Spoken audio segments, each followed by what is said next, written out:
Hello everybody. I recently got asked if I could meal plan or meal prep for a coworker of my husband, and now I'm also doing it for my grandparents as well.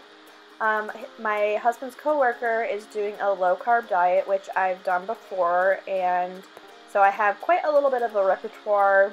I'm not currently doing it because I'm pregnant, and obviously you're not doing low carb when you're pregnant because you just want all the carbs. But I am making it for my grandparents and my husband's coworker, and that was the ever popular keto egg roll in a bowl recipe that I am doing for you right now. I will list the recipe down below because obviously this is not my own recipe and I forget where I got it from to give the person a shout out, but I will post that all below. And I'm tripling the recipe here, so if you think it's a lot, it's because I'm tripling it. But now I'm just cutting an onion. You can do any onion you want. And it makes about 12 servings, give or take, hopefully. I'm hoping I get 12 servings. And now I'm obviously going to start chopping up some garlic.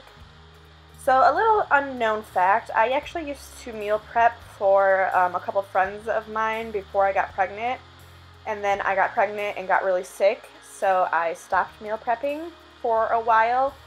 And life changes and I started back up, but I'm doing a whole different direction and doing the low carb thing instead of just like family meal planning. So I don't have as many people as I was doing before, but this is kind of more my speed since I'm still pregnant. But now I'm just cutting green onion, and you want to separate it. I didn't double the green onion for the recipe. I didn't triple it, sorry. I doubled it because it was a lot of green onion and I didn't think I needed to triple the order. So you want to separate the white parts from the green parts, and because you're going to cook the white parts and then you're just going to garnish with the green. So yeah, so you want to separate them when you're prepping your ingredients. And that's the really cool thing about this recipe, particularly since I am prepping such a large amount. It's very relatively easy. So if you are big into meal prepping and doing the keto diet, I highly suggest making a huge quantity of this particular dish. Now I added some sesame oil into my giant wok pan, and I'm telling you it is giant, and if you are tripling this recipe, you are going to need a huge pan, like huge. But now I'm adding the garlic and then the white parts of the green onion.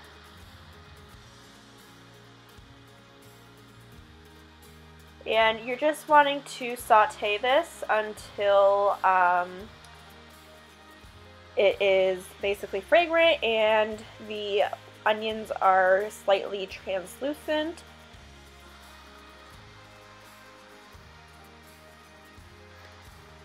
And just occasionally stirring, just to make sure you're not burning your ingredients, which kind of happened to me almost. I did save it before it did start burning when I started adding the pork because I was struggling to get the pork out of the package.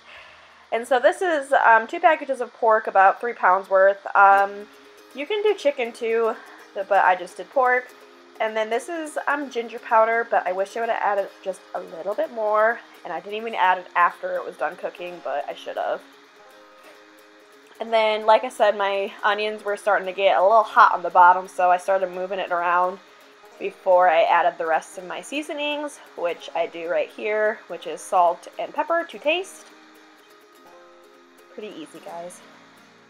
And I'm sorry I'm sniffling, but I have really bad allergies right now, so I'm just gonna have to deal.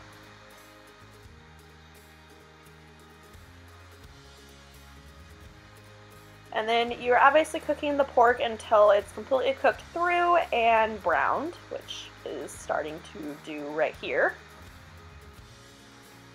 And then once it's pretty much fully cooked, I'm going to start draining it a little bit because there is a lot of fat and grease at the bottom.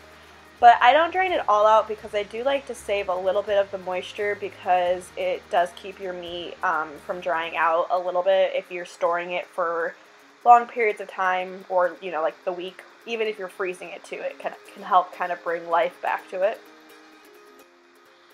And now we add the cabbage, and let me tell you, this was scary. I did not think I was going to fit it all, and I ended up being a little short, but actually my packages of cabbage were more ounces than the recipe called for, so I think I still put the right amount in, even though I didn't use the full 3 bags that I actually bought.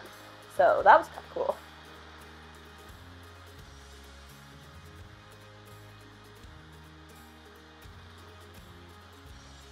And then you're going to start just sauteing this and mixing this together to incorporate everything. And you can see my husband walking and my pregnant belly in the shot. My husband was getting Scarlett all taken care of for dinner. And then I'm adding my soy sauce.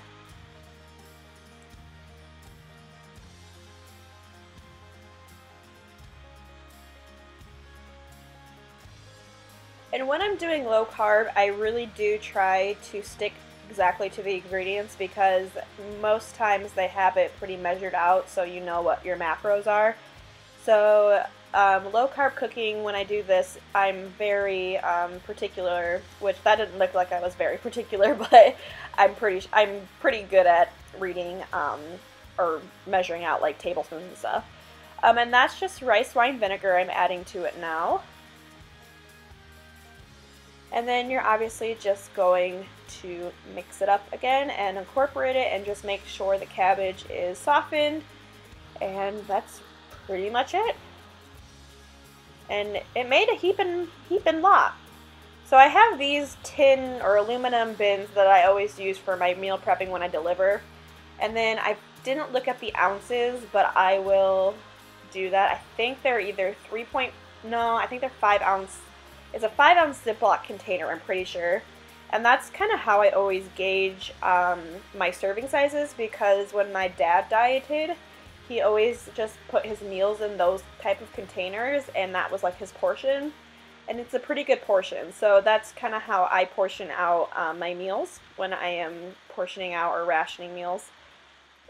Especially if I'm dieting, because even though you're cooking, you know, low carb stuff, you still have to portion out your food.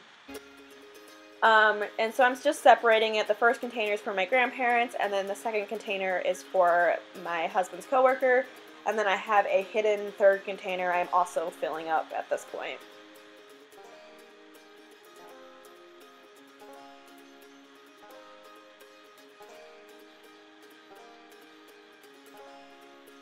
And then, like I said, I'm taking kind of the leftover juice that's in the bottom of the wok, which is, you know, the kind of the fat or the grease, the leftover soy sauce that didn't maybe get incorporated in the rice wine vinegar, and putting it over there just for extra flavor. And like I said, keeping the meat not dry. And then now I'm adding sesame seeds, which you can't really see because they're white. I am adding sesame seeds to the top. And then I am garnishing with the green onion tops and some sriracha, and that's pretty much it. But like I said, this was super easy. It took me maybe an hour, maybe not, maybe a little less of an hour to make 12 meals. So this would be great to store in your refrigerator for up to a week, but you can also most likely freeze this perfectly fine. And it's really good. It literally tastes like an egg roll. You just don't have the crunchy outside that everybody loves. But anyways, that is my video. So if you want to see more meal prep videos like this, go ahead and like this video and click the subscribe button, because I will be coming at you with these pretty weekly now, since I'm doing these once a week. So I will talk to you guys soon.